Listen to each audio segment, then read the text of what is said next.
So let's go back into the game, though, because it looks like both teams are officially ready, and it's just a matter of actually loading in as all the heroes have been selected. So there we are. But see, as you see there, 4 melee heroes onto Team Kierk, so they're going to have to be very crafty with their laning.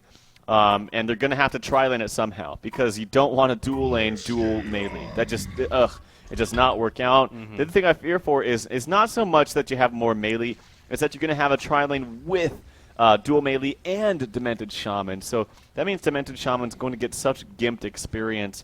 And it's just not that strong in lane. Okay, as we see here, Mookie's is actually going to be soloing top as a Chronos. And we're going to see an aggressive tri-lane bottom with Onsirk playing this Armadon. So it's going to be Armadon, Fade, and Demented Shaman. Curious as to see how that's going to work out against what's probably going to be... Well, I'm not quite sure what it is, because QsQ does have a tendency to roam here very early on with all heroes and then switch up their lanes accordingly. Yeah, we do see the Hellborn Courier is going to spot them out there kind of roaming around. So I would think for the sake of Team Kierk here, they wouldn't go much further.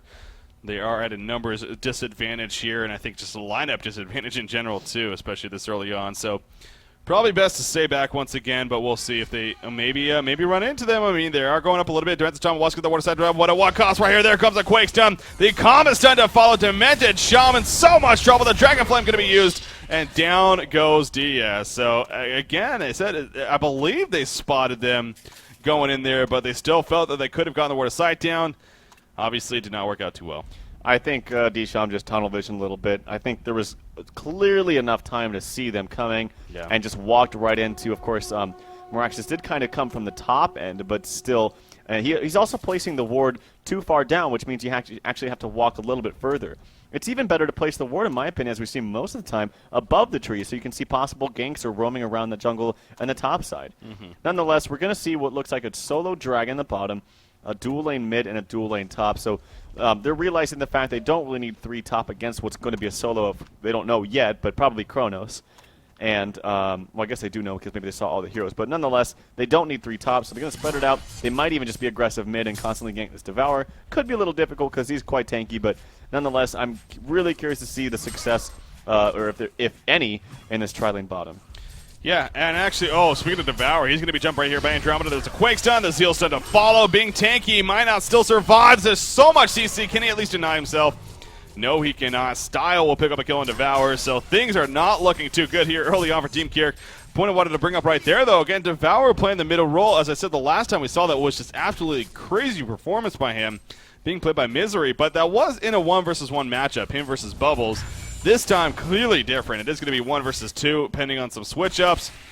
But right off the bat, he actually gets ganked by the roaming Andromeda, being played by SQY. But you do see this bottom lane. Dracona's getting really not too much down here, as of course you would expect. But Andromeda's coming down, and so is Nymphora. So this is going to turn into a tri-lane as they quickly realize the Hellborn team, as awkward as it is, they're running in kind of a tri-lane themselves. So it is going to turn out to be a solo Devour here versus a solo Meraxis. But Meraxis already with the advantage, and being a pretty tanky hero himself, I don't think that's going to be the best news for Devour there. Yeah, and giving him that early lead is going to really help him a lot. Meraxis is also very good against this kind of hero. You can use that W spell if he decides to up or to level it up. Once probably he's maybe level 4 or something. Actually, some counter, some aggressive play coming out from Meraxis. He might even look to get a kill on Devour, but no, he's not going to. Devour is probably going to pop a health potion or maybe just get some tree eaters. There we go. And now we're seeing a straight up try-v-try situation down here. A good award coming out from SQY in that jungle towards the left of where the Hellborn team is, spotting out kind of all that vision there in that area. And it's going to cause them to play very defensively. Look at where Fade has to play. Look at where Demented Shaman has to play. Look at where Armadon has to play. He can't even be up in the front lines to get that CS. And looking at the CS, he's only got 5. Dragon's 9 and 7. So this is just looking really grim early on for Team Kierk. Yeah, and of course, with that said, obviously looking grim for the returners as well. Keep going back to that. They're in a sense playing for the returners here. Yeah. Up against QsQ. They win this game. The returners goes on. They lose this game. QsQ goes on. So. Big deals there indeed. I mean, you just see Andromeda. He's just waiting for the right opportunity, but they're not giving it to them, but that's because they just have to sit back. They're out of experience range. You know, they're just playing the passive ones instead. as I guess they kind of have to against this aggressive trial lane setup. But Armadon's going to keep going back up in there and trying to get any farm possible. Of course, Draconis has that. We're going to teacher finish. Meanwhile, in the middle lane, actually Devour a little bit of pressure, trying to return that onto Moraxis. Moraxis does have a haste rune, though, but here we go at the bottom lane. Andromeda's going to roam in. Will she find a way? You see her just kind of clicking around a little bit, trying to even bait them. And Fade is charging up. Nice Zeal Stun by Mally, actually. Hits both heroes, but no follow-up. So, hey, they're fine. If they can keep them out of experience range and Draconis just free farms here, they're happy with that. They don't necessarily need to get kills. Yeah. Bottle's coming up mid for both players, actually. Actually, the boots are coming out from Moraxis. He does pop that haste rune, but I don't think he's really going to do anything with it. The Devour's full HP, full mana, so maybe just burning it. He is going to do a little bit of damage to him, maybe get a stun off. He doesn't only level 2. He's actually opted out of that W spell, so he cannot absorb that hook, which is a really good tool, I feel like, against Devour. But he's going to have that haste rune for another, let's check here, another 10 seconds or so. So maybe can use that to go get towards one of the runes if it does spawn top or bottom for him. Yeah, in fact, we do see he's, no, I thought he was maybe going top, but it is going to be top. Speaking of that, it's a double damage up there, but he's going to continue finishing off the creep wave. And we'll probably head up there as soon as possible. Bubbles at the top lane, taking a lot of pressure actually from Kronos, being played by Mookie's here, stepping in for Team Kierk. He is level 5 now. And actually picking up the level 3 time leap there. But back to the middle lane, Devour again at the tower, taking some damage. Can he get a hook off right here? That's what he's going to go for, it looks like. Nope, he's not going to go for the hook just yet. There is a hook by Misery right there. The rock comes out. Moraxis in a little bit of trouble, but he does have those axes himself, and it's doing some good damage. But now he's out of mana. He's trying to maybe turn this around. He knows a rot's a big deal. A hook coming up in 3 seconds, 2 seconds, 1 second. Can he turn around and hook? Yes, he can! Oh! What in the auto attack? Oh my God, Devour, you had the kill! Oh no! Oh jeez, it seemed like was that just a misclick, or I mean, well, I think okay. That sucks. Bottom lane, there's a little bit of pressure on Armadon, by the way. Sometimes, yeah, Armadon's gonna get maybe in a lot of trouble. He's gonna get taken out. I think sometimes when you get that hook, you have to reapply your attack. Yeah. And he simply just didn't do it. He was waiting for the auto attack to happen naturally. He was afraid to use that rod because he thought maybe he'd kill himself and deny himself before actually getting the kill. Oh, that was so unfortunate. He made a big play, but just couldn't close out. Yeah, I mean, the initial hook was amazing in itself, but yeah, staying alive as long as he did and barely setting up the turnaround. Wasn't to be, though. But, yeah, I just saw Purge, so I think you saw it, too. Alchemist Bones picked up on Draconis. Talk about a little bit different. We see in the middle, and, oh, he hooks his own teammate right there. He was going for a hook onto Morak, or maybe he wasn't, actually. I just got the tail end of that. So maybe he was actually saving Fade, as the ultimate was activated by Moraxis with full life. So that's actually very likely what was the case. So, in that sense, a good hook coming out from Devour. But yeah, Alchemist Bones on Draconis. What? I mean, I guess Nox is feeling pretty good about this game, as he should be, though. Yeah, he's feeling really good. And the other great thing, too, is you don't have a jungler, so you can constantly use that in the jungle to get massive amounts of farm. He already has it delivered to him. Already, if I'm the Hellborn team, it's almost like an intimidation factor at this point. Just, haha, I have an Alchemist Bones. What about you? Oh, you have 9 CS? That's great. Yeah, it's looking scary. I feel like the only redeeming qualities right now is that mid lane. Of course, he did die. It was very, very close, but he's still a great player, and Devour can turn fights a little bit. Of course, Mookie's up in the top lane, I feel like, is the only redeeming quality right now for Team Kierk. Yeah, you see now Nymph4 is in that middle lane. By the way, real quick update. I do understand our graphic. It does say 0-0. It actually is 1-0 QsQ. So just to clarify that, a little bit of miscommunication there. But it is 1-0 QsQ. So for those that are curious, top lane, we do have initiation. The Chronosphere is used. Is it going to be enough for the kill? No, nice shell serve. Meanwhile, in the middle and also some damage. Jonathan does pick up the kill on the Chronos. Moraxis dropping quickly, but he activates his ultimate. You see Devour. He has a hook coming up in 3 seconds, but I believe Moraxis is just a little bit too fast. He needs Fade to move if he wants to go for a hook. There's the Burning Shadows. He does have the hook. There's the hook. And there's the kill right there onto Style, playing that Moraxis. So, but yeah, the top lane as well. He caught the tail end of that. It was a good shell surf by Jonathan at the last second and set up a kill himself. So, a 5-1 hero kill advantage now. The first kill coming out there for Team Kierk, but again, they've already down 5-1. And actually at the bottom lane, not going to be enough for a kill into Armadon, but very, very close. But Draconis already, well, he's picked up boots. I mean, he's farming 422 gold per minute right now. It really is looking grim, even only 7.5 minutes in for a Hellborn team right now. It really is. It's kind of scary. Now, the fact that Kronos died to that suicide bubbles is really the icing on the cake for QsQ. They really needed him, especially to get farm, especially when they're kind of suffering in the other lanes. Devour using some illusions, walking behind Moraxis right there in the mid lane. Moraxis, he's well on his way to a portal key quite early. He doesn't have a steam boost just yet, but he's farming well here in the mid lane. 36-9 compared to 25-2 Devour. Not bad considering he was ganked early on and died a second time, which was an epic exchange right there. It does bottle up a DD rune. And Fade's here in the mid as well. Does have boots, actually, so Lalonde doing a good job finding levels somewhere. As actually he's out-leveling both Nymphoria. Good hook by Devour, and there's the Fade to maybe combo up right afterwards. The ultimate, unfortunately, was popped by Moraxis, so good response from him. If it was not, that was definitely a sure kill. Yeah, so again, Misery doing his part in terms of landing hooks. Still playing a very impressive Devour, despite what the being 1 and 2. But it's just, yeah, it's, as you said, even a better reaction by style. Activating that ultimate, guaranteeing that he would stay alive and waste all those efforts coming out from the Hellborn team. Devour does have a double damage rune currently activated there, regenerating all that mana. He has his combo ready to go again. And, of course, this time he knows Matrix will not be up for Moraxis here, so if he catches him a second time, possibly going to be a kill. You talked about it, though. Kronos here at the top lane. I mean, the fact that he got if he got the kill, it would have been completely different, of course. It's just the swing so much the other way. But since he got killed instead, it just sucks. Oh nice hook again on a Moraxis. Fade does follow up with the Burning Shadows. The Zeal Stun coming out, though. Will it be enough? No, it will not. There's the Devourer coming out. And down it goes Moraxis. Moraxis goes down. So, again, good kill there in the middle lane. They knew the ultimate was off cooldown. Yeah, Mookie's is actually still surprisingly farming quite well against his Bubbles, who got a kill. Bubbles, however, is porting towards the mid lane, maybe looking for a kill onto Fade. There's a stun from Andromeda. There's a Shell Surf into Kelp Field combination. So much damage. The Unbreakable used, but he actually walks out of the Kelp Field.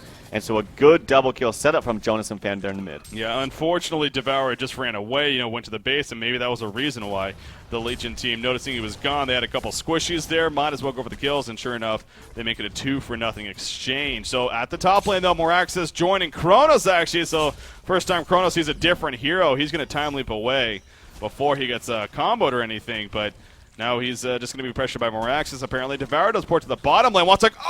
Just out of range of Draconis. He activated the Blazing Flight just for that burst of speed and was barely able to be out of range of the hook. So Misery going for big plays at the bottom lane.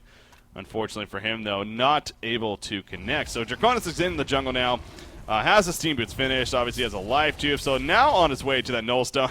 It's just funny, though. He just went the Alchemist Bones first. Obviously, we never have really seen that, but knowing that he has that and now on his way to the early Null Stone, it's crazy to think how even much faster now he's going to get those other items. Oh, I know. It's really scary. Now, the game is even pretty much right now. Okay, not even, but it's not steamrolling by any means as far as the numbers go. Yeah. But you have to consider, yeah, he does have an Alchemist Bones. He's a Draconis. It's going to quickly get out of hand. So, yeah, sorry, I don't mean even by any means, but it's just the fact that it's not like 9K gold, 5,000 experience. No, it's not give up moment by any means. Right. For Yoho, but it's still it's still within reason, but they need to get more farm jumpstart on this Kronos. He doesn't have really a real item yet. He's got kind of a piece of his life. Well, what is it called? The mana tube. He needs that now, and he's got his maybe Steam Boots and a little bit of gold, but he can't really find himself to get it from that side shot because he's got too much resistance here in the top lane.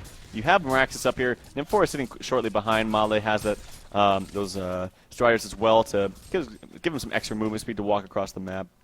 Yeah, and they're actually going to set up a kill up here. He has the Kelp Field ready. Moraxis and Glacius, or Nymphoria also here, excuse me. There's the Kelp Field. The time that's going to be used, he knows he's taking the stun, but he figures he has to use a nice Chronosphere. Will it be enough to stay alive, though? Port's coming in. The X, it does not connect. And actually, that Chronosphere saves him. The great hook for Devourer again. Will lock down Nymphoria. Going to get hit out by the Quake Stun, though, so Nymphoria will live for now. Matrix is activated. Another port coming in. Kronos, he's thinking about maybe going back in, and there comes the Burning Shadows, and Moraxis on top of the Cole is completely out of mana, going for a turnaround himself. Devourer, of course, already killed. The Shell Surf going to snipe out Fade, and Fade will fall. Andromeda's now here, and Kronos realizing he has a time leap away, but great positioning coming up from QsQ. They expected the time leak, and now they're going to go for a kill themselves. The axes are hitting. He's being slowed down. Just not enough mana, though. Andromeda swaps his teammate, thinking he can get in range for the stun. He will get in range, and down goes Kronos. Great teamwork right there. Excellent swap at the end by SQY. Yeah, that was actually really well played by QsQ. I'm quite impressed, to be honest. Maybe there's a stun. No, Diminished Shaman actually does not. Oh, yeah, it's a 1 level in Entangle, but doesn't really matter. It's only level 1. Yeah, but all in the meantime, you have Draconis farming almost 500 gold per minute, and Armadon just still can't really build that Helm of the Black Legion up just yet. Even then, there's just so much damage coming out.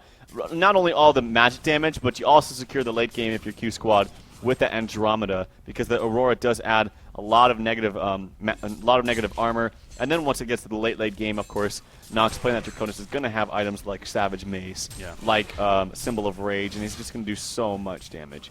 Yeah, it's looking good here for Q Squad. Is the simplest way to put it. I mean, Nox is just sitting in the jungle, 474. I honestly feel like he should be 500 plus, but actually another good hook on a Moraxis this time, and he is going to fall. Yes, he will fall in the end. So Misery just keeping it up, man. He is just such a high percentage on those hooks. So very impressive hooks on top of that, and maybe the thing just keeping Team Kierk alive when it's all said and done. But Mookie's at the top lane. He is getting some free farm in the meantime. He is pressuring the tower for the first time so far on this laning phase. Nymphora is going to run and throw a Zeal Stun, intimidate him a little bit. And it will be enough for him to fall back. Obviously, the tower damage not helping either. So, bottom lane. Yeah, they killed Draconis. Just got to the tail end of that. Armadon and Fade, actually, come through to get the kill. Devour's roaming around. He has his ultimate. He's invis currently. If he can hit Andromeda here, this is another guaranteed kill. He's going to turn back, though, right as Andromeda was turning around. So it seemed like if he just went a little bit longer, may have actually been able to get that. But he's not going to do so, and instead will roam back towards the middle lane. But Helm of the Black Legion just delivered to Armadon, so that's something you can't really forget about either. But he just picks it up, and now he's actually in a lot of trouble. Meraxis comes in, the Quickstone will land, but the ports are coming in. Chronos time leap. Is he getting the Chronosphere? Not even necessary. Picks up one kill in Andromeda, and Meraxis just runs away with the Matrix activated. He is staying nearby, because Nymphora's here, but not going to be enough. Devour from behind here. No, that is the right Bubbles, actually. Yep. With the Devour, he's going to get Song of the Sea. Armadon running in. Kelfield coming out. Bubbles going to shelter for him. And here comes Draconis. He does not have that Cataclysmic Assault. It doesn't matter, though. He takes out Devour, and now Armadon's going to fall as well. Double tap coming out for Nox. Oh. Yeah, the Dragon there was actually in the way of the hook from Misery, so he just could not connect that. It is kind of funny that, I mean, he's only level 7, but he's still manning up on the Bubbles here with the Illusions there, and it just wasn't enough damage, and that was a really big exchange for Q Squad. If they weren't in a good position, they're in an even better, and we're going to see a very fast Nullstone now with Dragon going back to the jungle, and does he actually have his thing off of cooldown? No, he needs another 42 seconds for that, but nonetheless, going to be farming so fast, close to 500 gold per minute. Yeah, he's been sitting around that same point for a while, and we do see, actually, he goes to Whispering Helm first, so God, mid. Straight up Whispering Helm. Yeah, there was a hook actually on Meraxis. Once again, there's action at the bottom lane, and he has SQY will go down. Can Style get away? Bubbles ports in and will pick up the kill on Dimension Shaman. So, well, it looked like a good thing going there for Team Kierk. Not so much in the end. Nymphora's going to be locked down by that Chronos field. In comes a great Burning Shadow stun. Although, never mind, it missed actually. That was a stun from Chronos that hit Burning Shadows, completely whiffs. And now they're on the run, actually. The Dragon is chasing. You see Chronos. He does not have mana for the time limit. It doesn't matter, though. The Zeal stun just out of range, and he'll be fine. But no doubt a missed kill opportunity there, as unfortunately the Lalonde on that Fade missing the Burning Shadows. And Bubbles maybe trying to snipe out a kill, but he's not going to find anything as he runs here, and just no one there yet. They're already back in base. Yeah, it's kind of funny because I keep seeing these hooks constantly connect mid, but I mean, Merax is just too damn tanky at this point. And they always seem to have one other hero just kind of floating around that mid lane, and they can never find an opening despite these great hooks being landed by Misery. Yeah. Misery would be the best Devour Wars player ever. Yeah. Yeah, he would probably, seriously would. I mean, if that was ever created. I think there was a Pudge Wars, wasn't there, for the Dota version of it. Oh, he's going to miss the hook right there on a Moraxis. How could he? Yeah. What is this guy? No, obviously missing the hook right there. More of an intimidation tactics, though, as we like to call it. So Moraxis is more than fine. He does have his ultimate, so if he happens to get hooked again, you know, we'll probably see the same cycle as we keep seeing this game. Fade is going to run into Bubbles. Bubbles, though, with the Song of the Sea, but Fade is he went invis just before. And is now going to look to maybe set something up. Are we going to see a hook coming out? No, we're not. Dimension Shaman also ported in, but not going to hit anyone. Chronos will gladly take this time to free farm a little bit at the top lane. I mean, his gold per minute hasn't been too shabby, but it hasn't been impressive at the same time. And you're going up against a 500 gold per minute Draconis. Yeah, well, not good. Here's the problem: is he's farming to get a farming item right now. Yeah. So he has his sustainer, And then he's going to be farming more after that, which means he's going to be most likely absent in most team fights because he needs to get that farm up.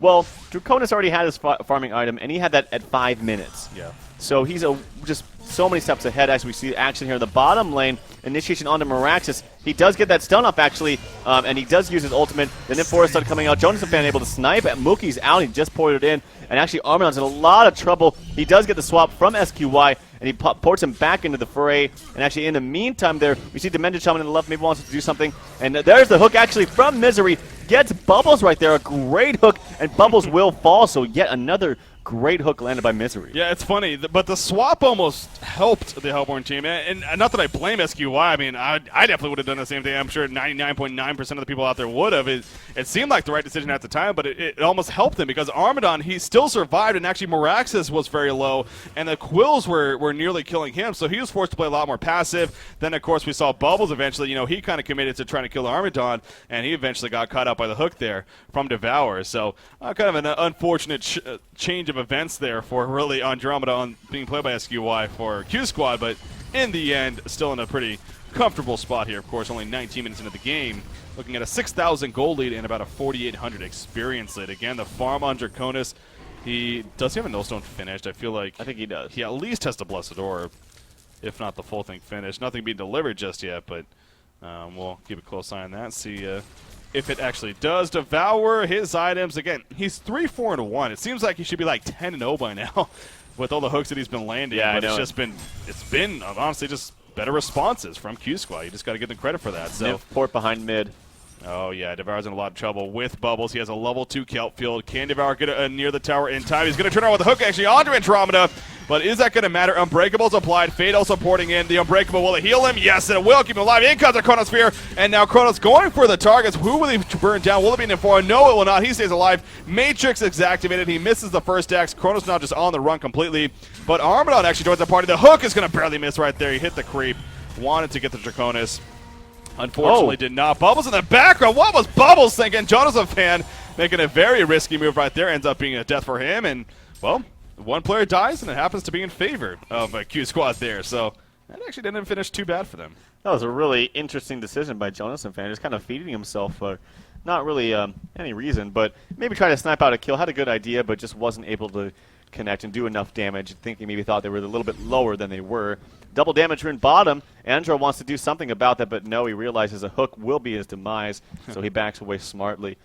Mid lane, we got actually some action onto Armadon, but he's quite tanky. He does have that level 4 into his passive, the Armadillo, and is going to mitigate a lot of damage and actually put damage back onto you with all those quills. Yeah, Armadon, we can't really forget about him. You keep focusing on, for good reason. I mean, we both keep focusing on Chronos. Eventually talking about his late game stage if that happens to happen. I mean, sure, he can be deadly, but Armadon, his farm has been picking up, as he just pointed out with the items that he has. He's sitting at 250 gold per minute.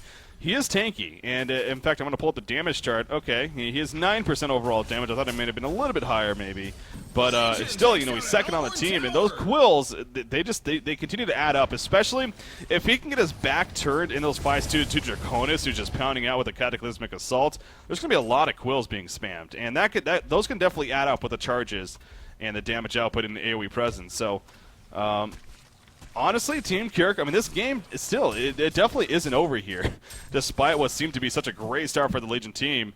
Specifically, seeing that early Alchemist bones on Draconis. You see that, and you're like, well, game's over, but it's not. I mean, he is farming 560 gold per minute. That's what Draconis does, but especially with an Alchemist bones. We do see a portal key used right here at the bottom lane by Meraxis. Won't catch anyone, though. Instead, they're just going to try to maybe get the tower kill, but they are going to fall back instead. They're going to go for Armadon, who's by himself over here. But no, he will fall back, but... Well, this game is one of those unfortunate things where it's kind of similar to playing against a Mage Bane, where if you come out even, as far as golden experience, you're actually still losing. Yeah. And this is one of those cases, and unfortunately, they're not even just coming out even. They're still losing considerable amounts in the gold and experience department. So they are definitely way behind. Top lane, we're going to see a lot of action here. Cronus in a lot of trouble, too much damage. The ultimate cast on a Nymphora. Nymphora will die, but a Nymphora for Chronos, I think they'll take that exchange any day of the week. In the meantime, actually, Jonathan fan gets a kill on the bottom onto Kento Bean. Demented Shaman will fall there as well. If he was able to get that Chronosphere off, that would have been huge for Yoho, because he would have definitely survived, I'm pretty sure. He would have been able to time leap away and been fine. But in the end, he did get bursted down, and that was just well executed, as you said. And 4 for Kronos, yeah, if you're Q Squad, you are very pleased with that in the end. So great gank set up. Of course, Nymphora's poured in, definitely was a big part of that. And as you also said, Demented Shaman got picked off at the bottom lane in the meantime. Now, Devour's going to be jumped, but he was baiting. Can they get there in time to save him? Here comes Armadon, as well as Fade. You see Morax is activating that W. The Burning Shadows does hit Draconos. The ultimate with the Devour, not going to be nearly enough, though. Now Armadon's on the run, so it seemed like a bait attempt that has gone completely wrong here for Team Kierk. Armadon will fall, and Fade is just going to run away. So, like I said, I mean, they had a right idea, but just not able to follow it up effectively. And too many players came for Q Squad, really. You know, it's funny because I saw a bunch of dots there behind. I was like, yeah, this is a big bait, but those dots were illusions. Yeah. They were illusions of Devourers. I was like, oh, okay. I thought maybe Demented Shaman was there, but no, she just died in the bottom lane, so wasn't able to get up there in time. So, and unfortunate, maybe it was a bait attempt, but there was just too much overwhelming power and damage coming out from Legion's side. Yeah, we do see Draconis. Of course, he has that Null Stone, and 2,800 gold saved up. Yeah. On his way to a Shrunken Head here, as I'm sure it could be his next item of choice. Of course, farming 583 gold per minute.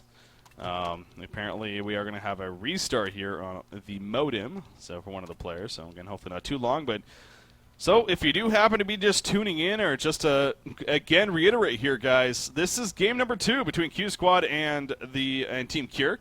Of course, we actually ended up jumping into this game number 2. We finished the Returners versus...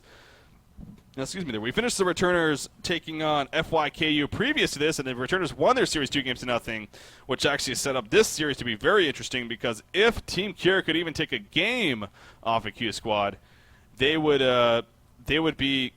Returners would be advancing on to the next stage. However, for Q Squad, if they win a game, or if they win 2-0, then it's going to be them. So this being game number 2, with them already up 1-0, again, this goes back to this game specifically, really determining the outcome of both the Returners and Q Squad. And right now, it is looking much better for Q Squad in their spot here and finishing as a top 3 team, which, of course, is what you're going for in the group stages, because the top 3 teams move on to the show matches next week, where it's going to be best out of 5. Winner goes to DreamHack, winner 2012.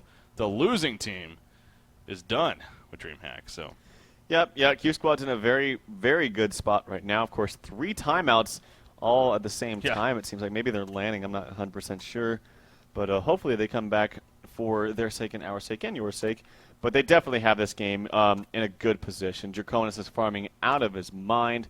He has that 3K gold, the Whispering Helm. I mean, just all your core items and then some. We don't normally see the Whispering Helm this early on. He actually added it way before his Nullstone, I believe. And we don't see the Alchemist Bones hardly ever. But he felt he was farming so well at the bottom. And again, I think it's almost like... this probably wasn't his thinking, but it is a huge intimidation factor, or tactic, I should say, when you're an Armadon getting really no farm, and then all of a sudden you see this Alchemist Bones, and like, really? Are you doing that much better than me? And it's got to be hard to play against. Kronos really needs to be the one to get the farm, but he's only sitting on 232 gold per minute. Again, I think that building the way of Kronos into a Rune Cleaver is just not the way to go 9 times out of 10. I really don't. I know it seems to be the more standard route, and standard meaning when Kronos is actually played, because we normally don't see Kronos played. But I really think a better route, honestly, is a Helm of the Black Legion. You know, of course, you don't farm as fast, but when you have level 4 into that Rewind, you mitigate so much damage with the Helm of the Black Legion and maybe Vestments as well. And you get that early on. You can start team fighting with them very early on and being very aggressive. And I feel like that's the better way to be playing, or to play a Kronos. But nonetheless, he tried to go for the farm route, but it's simply not going to work against a Kronos that already has these items and had that early Alchemist Bones. Yeah, it's the gold per minute chart alone just really shows how much of an impact those Alchemist Bones are really just Draconis being Draconis is having in this game. You know, being able to lock down Kronos. We mentioned at the very beginning, well, not at the very beginning, but the early on in the game, well, hell, at the very beginning when the blowout skill happened in the jungle, that was obviously unfortunate, but where Kronos got killed by Bubbles 1 versus 1, and he went for the kill himself. It was very close, but Bubbles just barely got the kill first. And obviously that definitely has played a role, I'm sure, in this game as well, really slowing down the initial phase of Kronos and ultimately slowing down the rest of the game. So Mookie's giving it his all, and I'm sure doing his best, but Can only ask so much. He does have 850 gold saved up, so as you said, you may not be a huge fan of the item, might not be the biggest impact in the long run. He is going to be picking up his first major item, though, here in the near future with that Rune Cleaver. I believe he has one broadsword. I think he has one. I am not sure why he doesn't actually have it on him, but maybe he doesn't even have one, actually. Maybe he is that far behind that Draconis. That is possible, I guess. So that would just really suck. But yeah, obviously right now, QsQ, they are grouping up to push this top tower. We are still waiting on Nox, Mally, and Jonas and Fan. Like you said, it seems like they're landing. I mean, all three timed out at the same time, and SQI mentioned something about a restart of a modem, so going to be coming back here, and then resuming game number 2.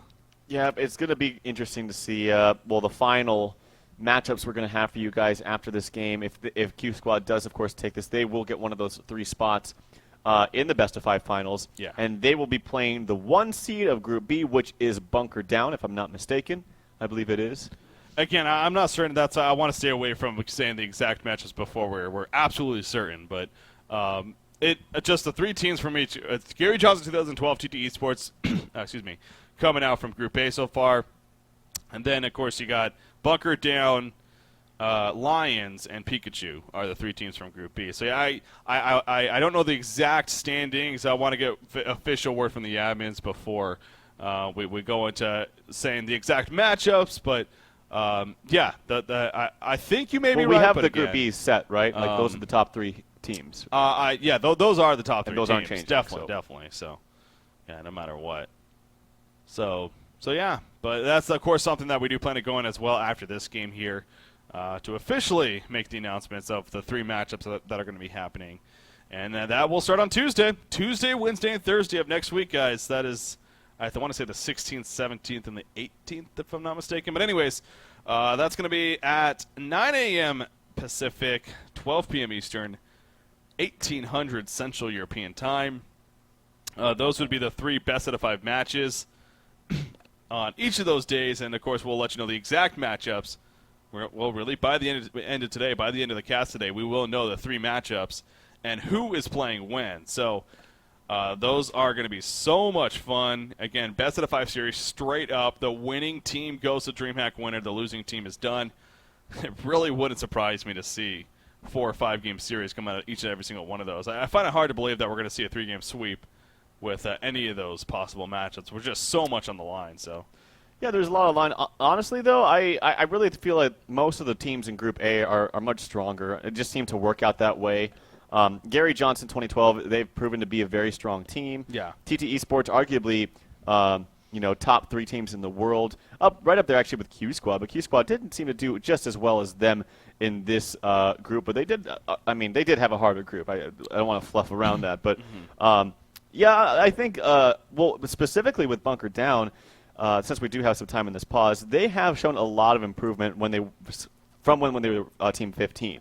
They seem to be taking the scene a little bit more seriously, and they've been trying strategies that have been working out very effectively for them. So in that respect, yeah, I think we're going to have some good games between them. Yeah. But, again, I think the powerhouse from Group A, we'll have to wait and see. We'll just have to wait and see. I'll just put it at that. Again, I went into this event. Me personally, I looked at all the teams in this event, and to me, TT Esports was really the only team that stood out as a team I would find it hard to believe not making it to DreamHack Winter 2012. Right. I mean, again, just with their past experience, with a very powerful lineup, they've been looking good, recently with the Redemption event, finishing 3rd, only losing to TDM in the end, who, of course, eventually qualified themselves.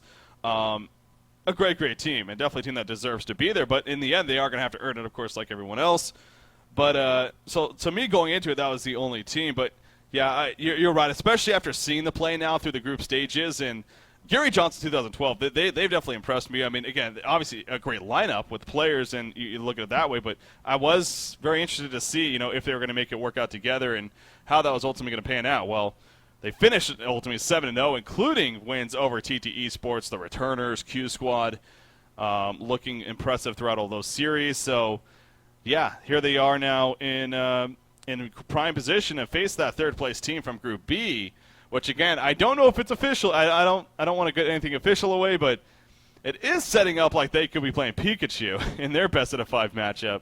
And talk about, again, just a great possibility there for being for being an awesome series to watch with some storylines. So, Yeah. all 3 best-of-5s, though, no doubt, are going to be fun. We are still waiting on the 3 players, of course. I do hope there was a one thing, when you restart emoting, you sometimes maybe get an IP change or something. So. Oh yeah. Well, You got to be careful. that would be terrible. About that. That would be terrible. You think they could win 2 versus 5? Would that be possible? I do want. I mean, not to bring out worst case scenarios here or anything, but Oh God. yeah. Talk a little bit more about some of the teams that are for sure qualified, like in Group A with TD Esports and Gary Johnson. I think Gary Johnson, 2012, of course, they're a newly formed team from Swindlemones. He seems to kind of form teams rather quickly, you should say. And, server being bad-mannered, apparently. He has unpaused the game. Damn you, server. So rude. There's about to pause the game. And it is actually AP, so it doesn't pause instantly. But anyway, as I was saying, Gary Johnson, 2012, I think is a good example of a team that doesn't necessarily have the highest skill of players, but they actually have good strategy down. Mm-hmm. And that, honestly, is the more important thing. It's not really so much how talented are the players, how much can you win in a 1v1. If someone says, hey, a 1v1 I beat you 1v1. Yeah. It's more of the team synergy and the strategy behind it. So, yeah, again, I don't think I think that can be shown to newer players and new teams is, hey, we don't have to be the most talented, but we've been researching. We know what works. We know what doesn't. We have a strategy that we feel is going to beat most of those teams out there. And look at Gary Johnson 2012 as a good example of that. Yeah. Okay. Can't get internet to work. We restarted twice a couple days ago. So again, yeah, I do kind of wonder, what ultimately may happen here. But again, so not to bring up worst case scenarios. We'll just kind of let it play out here, and hopefully, for the sake of the match, they do eventually reconnect and we're good to go. But yeah, you're right about Gary Johnson. I totally agree with you on pretty much every point you made there. It is an interesting team in the end. I mean, and I do think all their players have experience at DreamHack, if I'm not mistaken, as well already. So that is, if they happen to qualify for DreamHack, that is, of course, going to be another positive thing for them that they can work off of. Now as we're going on to that idea, I think the opposite is a little bit true for TT Esports. I think they have a lot of talent on the team. I think the skill level is very high, but I question, as I've said before on the cast, I question a little bit their strategy. I really do. I mean, Slicks is a great player. You can't deny that. He is arguably one of the best players in the world. I absolutely love watching with him. I love playing with him. He's a great guy. But I still think that some of his drafts are a little meh, and they just don't really make sense all that much. That being said, they have been practicing and showing very good results in this tournament so far, and I've actually noticed a little bit of change in their drafting style, just a little bit, and for the better. So, but that's another example. Yeah, that is another good point to bring up. Again, a team that, like I said from the very beginning, if I had to pick one team that I would see moving on eventually to DreamHack winner, it would be them. But they're not finishing first place in the group. Again, they lost to Gary Johnson 2012 in the group stages, 2-1. It was actually this a couple days ago when they played them. So, a funny note on that, by the way. They actually played 6 matches that day against Gary Johnson because their first 3 matches were for Destination DreamHack, which Gary Johnson won 2-1. But then they also played another best-of-3 for the QsQ finals. I guess that they actually had to reschedule and eventually play then. So and TT Esports won that one. TT Esports won that one 2-1. Crazy. So they had 6 matches against the same team, all back-to-back. So it was something like 6 to 7 hours of playing nonstop. So good that practice. was quite the marathon. That's a good way. That's a good twist on it. It's definitely a good practice. A lot of experience from there, I'm sure, and I'm sure that was the good part at least. But so yeah, in this sense, they split series there between those two. But yeah, I mean, when we did the group stage selection, obviously you'll look at Group A from the very beginning when you have the whole team list, and you do say Group A is definitely perhaps the more powerful group overall. But still, the best of the 5 matches with so much on the line. Bunker down Lions and Pikachu. Now, we haven't gotten the chance to see Lions ourselves. We've seen Pikachu, we've seen Bunker down, but we actually haven't seen Lions yet. And did we cast Lions? I don't know. I want to say we casted them. Did we cast them maybe in the earlier round? I don't think we did. Oh, not in the group stages. Definitely no. Might have been before the group stages. That's what I'm thinking. I think we casted them once before the group stages. Did we? Because I'm trying to remember. See, Lions Swith, they played let's see here. They played Will Smith. They played Denmark on Sweden. We didn't cast that. Well, go to our VODs actually on Honcast. Yeah, I guess Killer Wander's taking care of that. So, but yeah, I don't think we have, but maybe. Anyways, that they my point ultimately being, I mean, obviously they got the record that they got. I think they finished 6-1 even.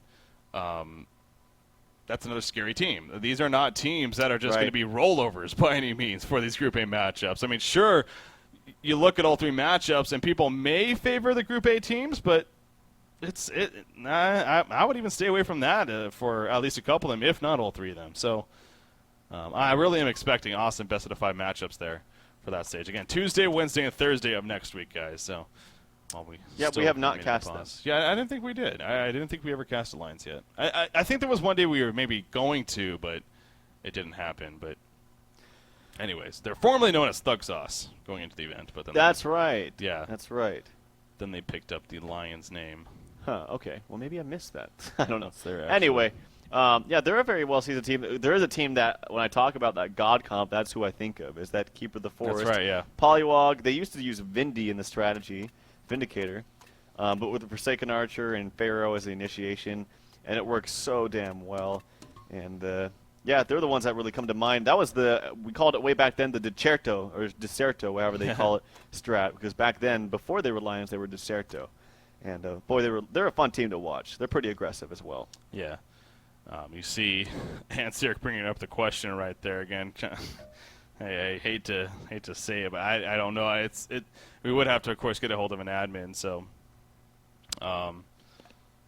that to see what they would maybe suggest to make happen. But apparently, all three of them don't even do they internet right now. So yeah, I'm wondering if it sounds like that their actually internet just isn't working right now. So it's not even a reconnect issue. It's just it's like their personal internet went out. So huh. Hopefully that can get figured out. Yeah, internet didn't come back.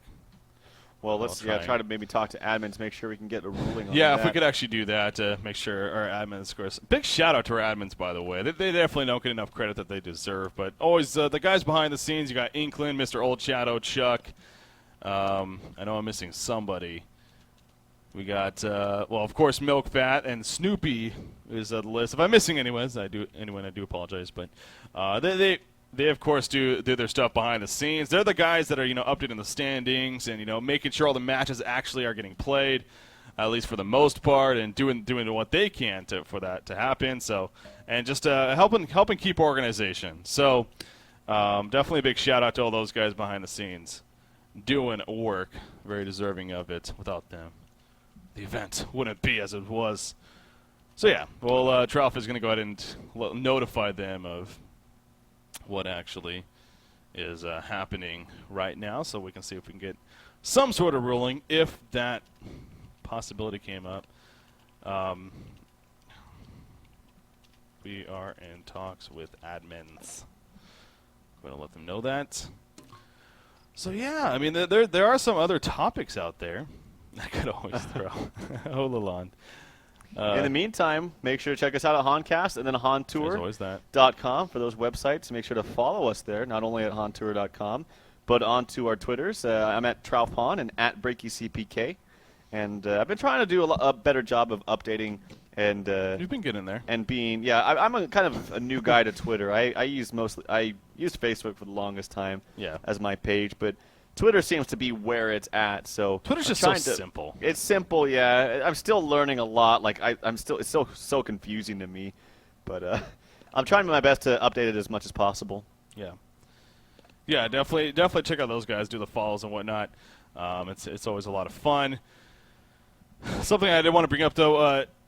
You guys may have heard of this recent announcement of, I guess, a famous Dota player. Name is Ice Ice Ice from the Southeast Asian region, I believe from Thailand, if I'm not mistaken, announcing that Team Zenith, I guess the team that he plays for in Dota, they're actually going to play a Han match, a Han series against, I think it's Impunity over there in the Southeast Asia region. There isn't a whole lot of information out there about it, but I know I got curious about it, just like a lot of other people. There was a hype video that I put out, and let's just say Ice Ice Ice was trash talking maybe a little bit. Oh, yeah. And getting some interest going. So, yeah, it's I'm excited to see what happens with that. They said it was 6 weeks from now. I guess it's like 5.5 weeks from now.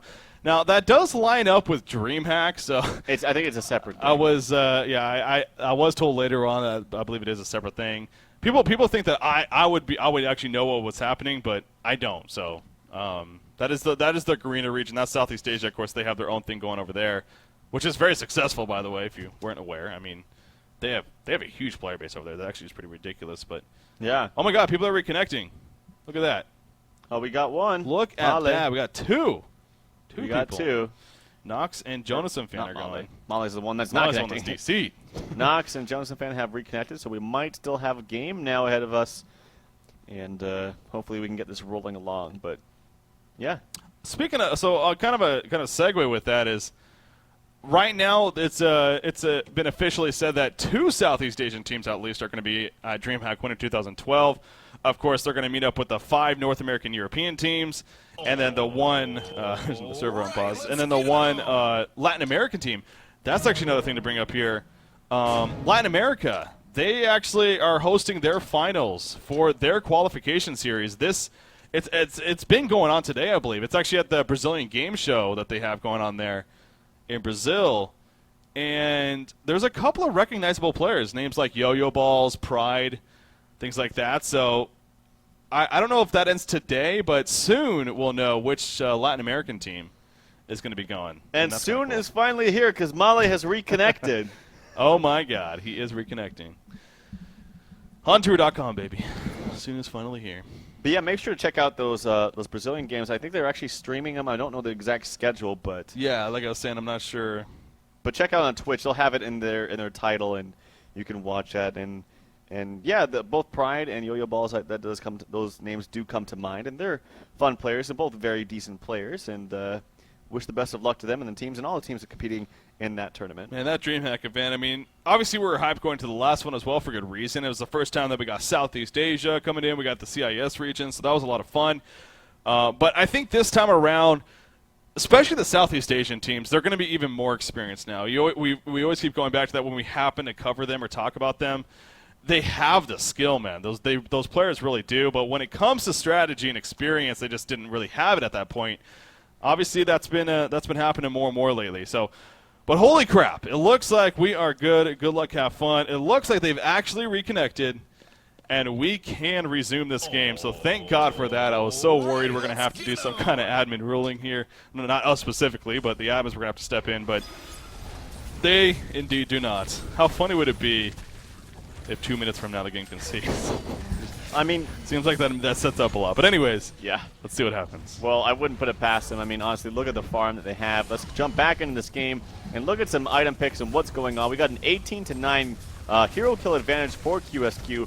We have a Draconis that's farming out of his mind, ladies and gentlemen. 600 GPM. He's 6-1-1. He has that Nullstone. He has a Whispering Helm, a Ring of the Teacher, of course, the Alchemist Bones, and another almost 4K. Yep, 4K gold saved up after using that Alchemist Bones. There's the Shrunken. And there's the Shrunken, just boop, poops at it right out. Right-click this item here.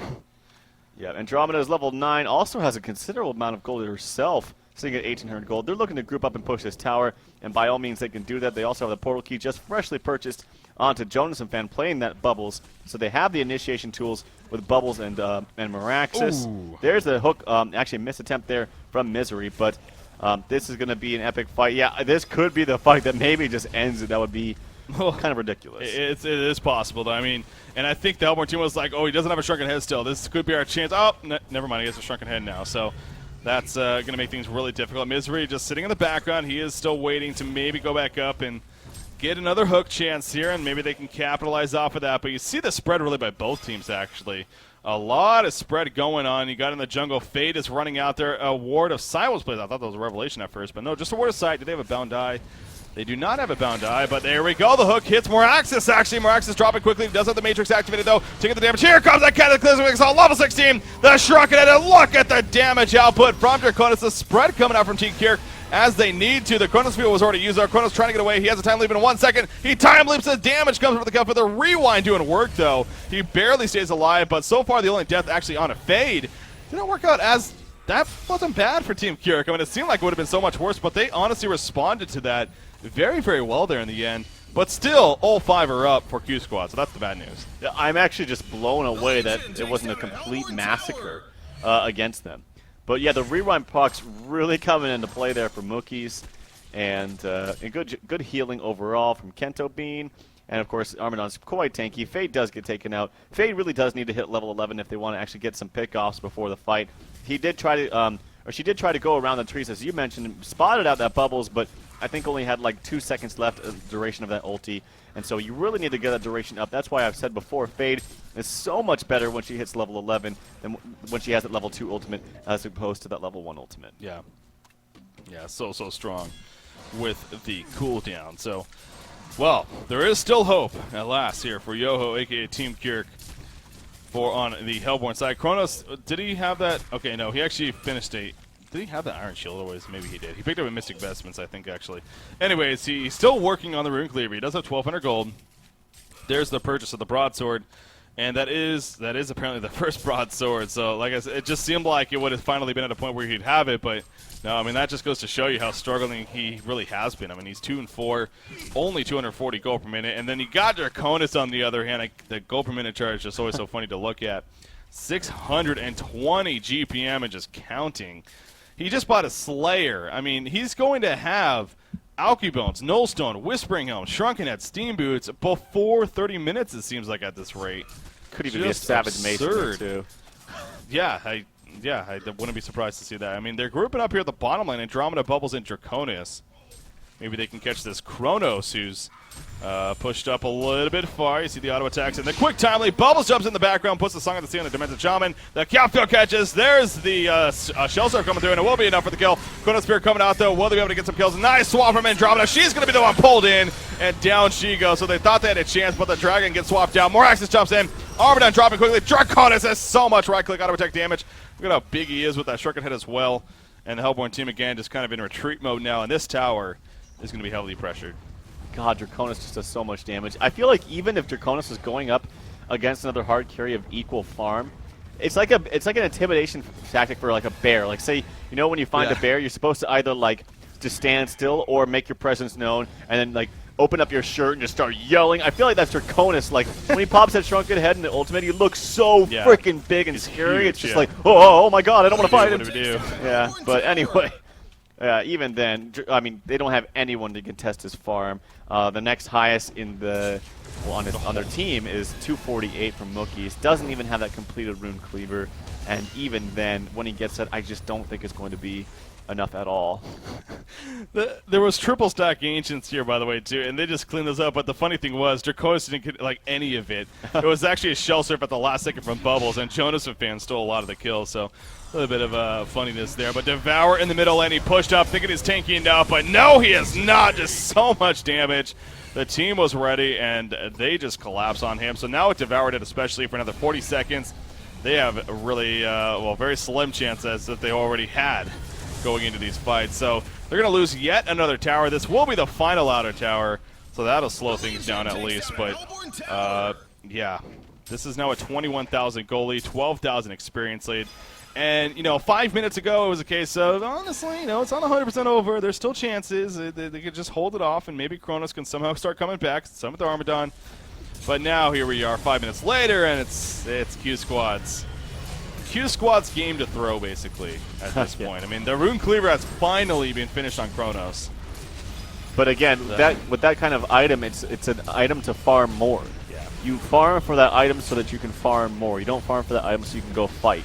It's not like, okay, I got my Shrunken Head, I'm ready to fight. You don't say, I got my Rune Cleaver, I'm ready to fight, guys. It just doesn't work like that. And so he would have to go back and farm more, but, Draconis is just going to farm that much faster. And you have items and farm up on Bubbles, on Moraxis, and you have to deal with that as well. Draconis, I would not be surprised if he hits like 700, 800 GPM this game. Yeah. Oh, at this rate, if this keeps going on for another 10, 15 minutes, then yeah, very, very likely with what he's doing. And we mentioned Savage Mace pre-30 minutes. It's going to be just shy. He is going to purchase the next Warhammer, I believe, right here. And he will have the Savage Mace completed.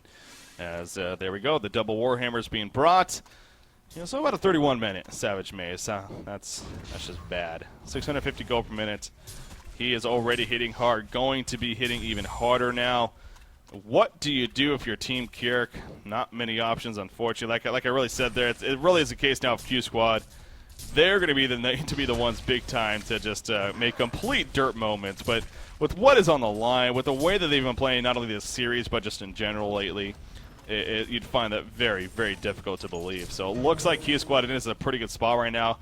We are going to have a vote to pause here coming out from Mookies for the Hellborn team. So, and hopefully it's not a huge restart issue. Hopefully three of their modems don't don't randomly go out. Not the door. Just the door.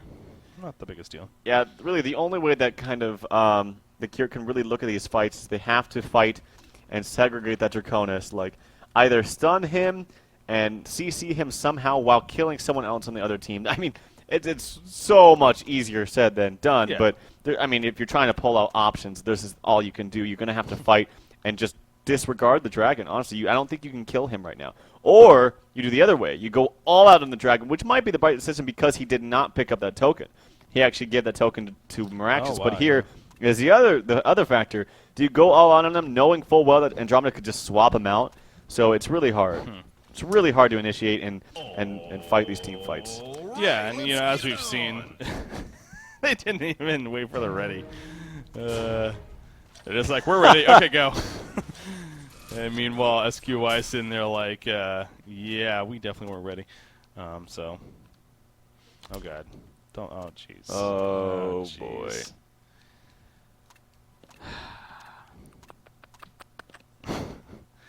Let's not have this again. Sure did.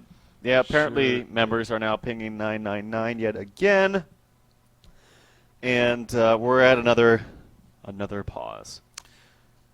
Yeah. Again, see, I'm obviously not an admin. I keep stressing that to make that very clear. But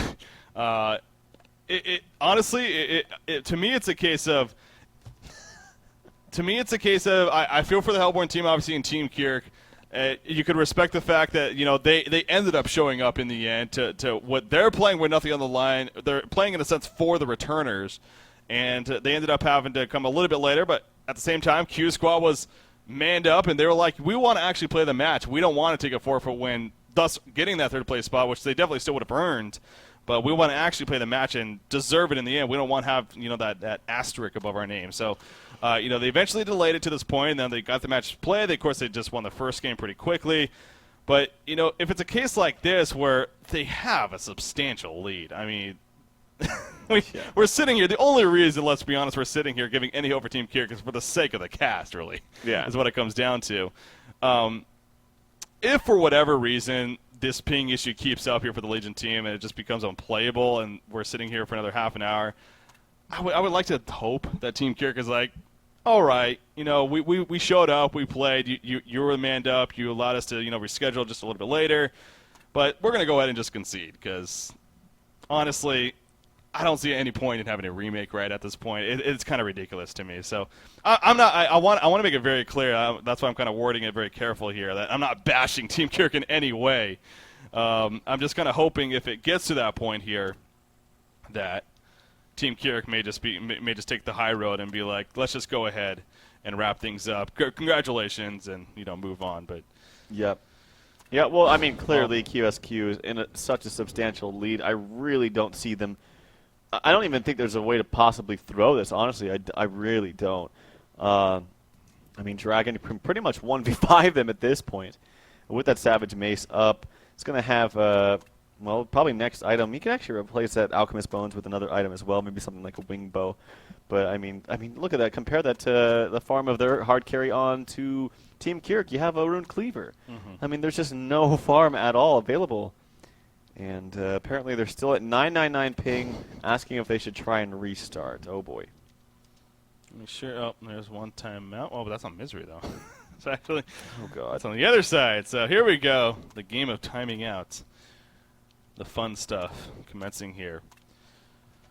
Yeah, so anyways, if you want to bring it up to the admins again, maybe that this is obviously happening again. There's a delay on the stream, of course, as always, 6-minute delay. So the admins want to be aware of it until it's caught up on the stream. But Misery does reconnect right away, so it seems like that was just a quick hiccup for him, but he's good to go. But yeah, so apparently Nox, Jonas Savannah, and Melee on Q Squad side continuing to have some issues. I don't know how many pauses they've left. I don't think they really have any, honestly. It feels like we've at least used 5, if not all 6 pauses, and that's where it gets to a case of if the server actually unpauses the game.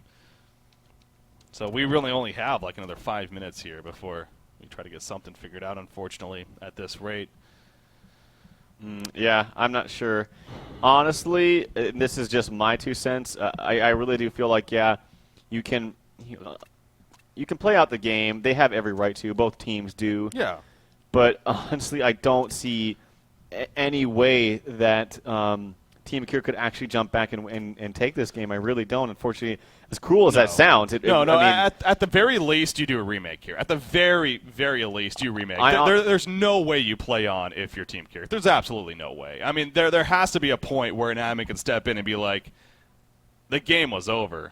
You really just didn't have a chance of coming back. Yeah. So, but instead of just making you guys concede the game, we're going to go ahead and allow you to remake. But me personally, no, I don't see there's any way you could argue Team Kierk. And I don't think they would. I mean, again, they've been nice with each other. I don't see that happening. It's going to be unfortunate, again, if the server does unpause here and we don't have any more pauses left. What I think will end up happening at that, what I think should happen at that rate is, they'll just everyone will just leave the game, really, whether they want to actually concede it or not. But and then we'll figure out with the admins ultimately what the deal is. But I think it's kind of silly to even play it out at that point. I mean, obviously being down 3 players, 2 versus 5, even with the lead that they have. Yep, in fact, there we go. Could be another 15 minutes. So I'm talking to admins right now, try to figure this out, and I understand that the server will unpause. Talking to admins real quickly. I understand that the unpause from the server will happen in about, 4 minutes or so, something like that. Yeah. And trying to get this figured out. So, like you said, at the very least, a remake, but honestly, I feel like it should just be called in, unfortunately, Q Squad's favor. They did earn it. They're winning by a massive lead at this point, and we'll have to wait and see, though. I'm not an admin, so I'll have to wait and see what the admins say. Yeah. Yeah, that's again, just we're on admins here, so, yeah, it's apparently just, like SQY just explained, they have internet, obviously, but it's just getting massively used again. It seems like they're at a LAN, so I guess it's just the unfortunate downside of being at some LAN centers or wherever they may be. But hey, so hopefully again this does get figured out, as Troff keeps saying. He is actually talking with an admin right now, and gonna get an ultimate decision here on what's gonna go on. What an interesting day today. Talk about that. Obviously, we got started about 2.5 hours late. The first. Originally, returners versus FYKU. We came at 12 o'clock Eastern, 1800 Central European time, expecting to cast it. We were then informed of several forfeits that were going out because the team's just not showing up and saying they weren't going to be able to field 5. And it started out today where we may not have even cast it today because of what happened. But now we're sitting at we actually had the matches ended up playing. Of course, at least the big matches that actually had impact on them. So the last series, it was a lot of fun, and returners did end up winning it 2-0 if you are just tuning in.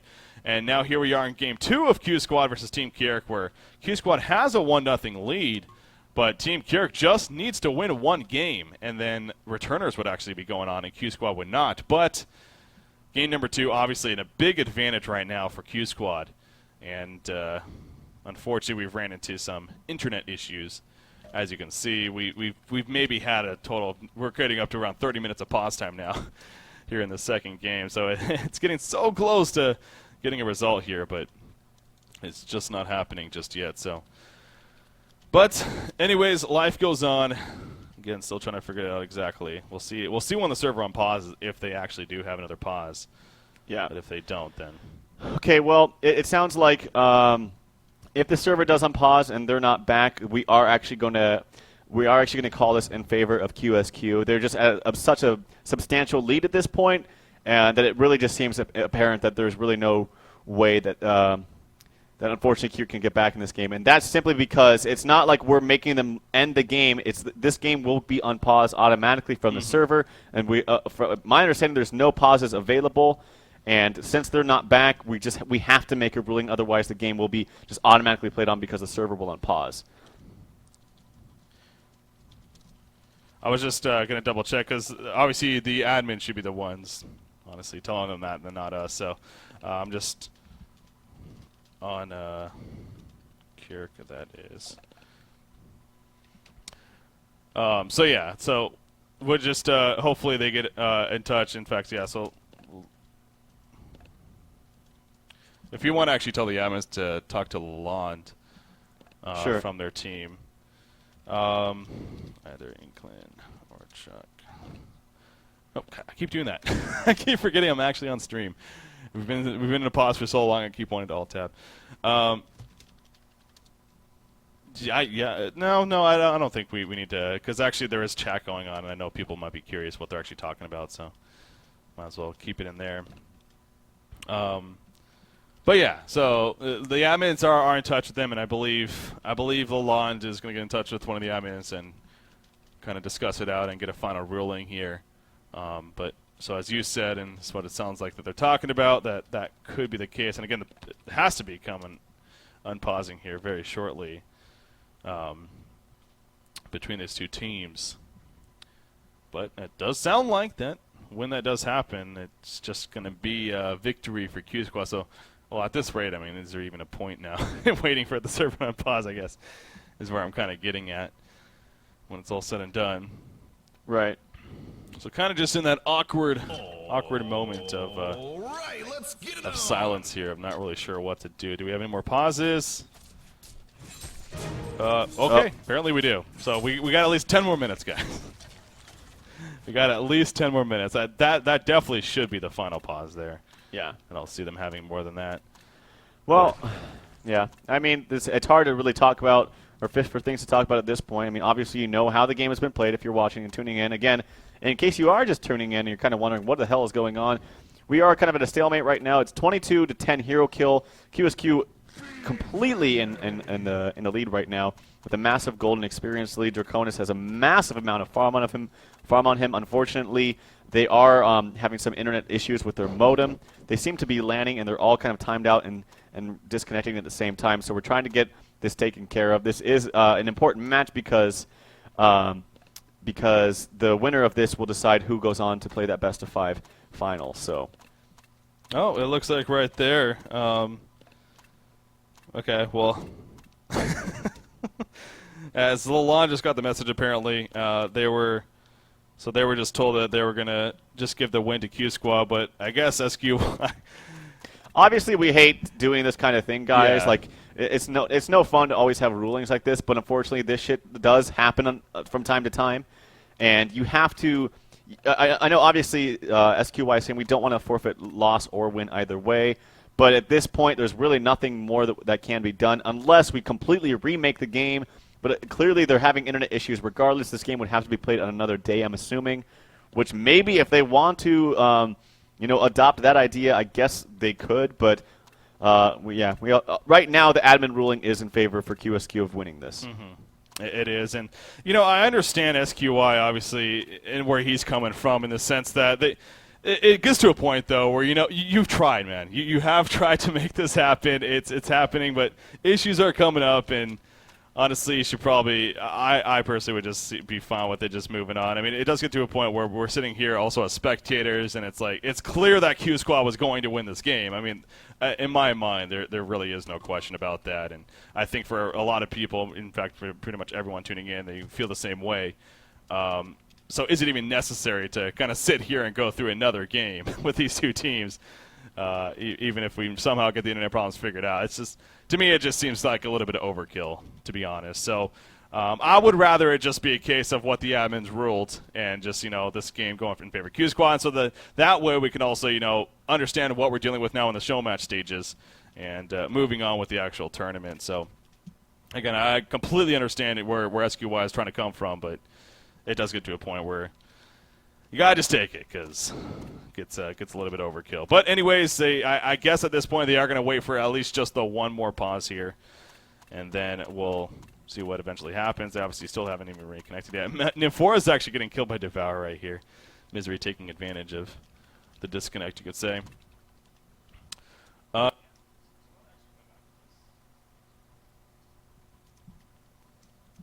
Yeah, we are actually just going to wait till the last pause dies out. If the members aren't there, then we will call the game.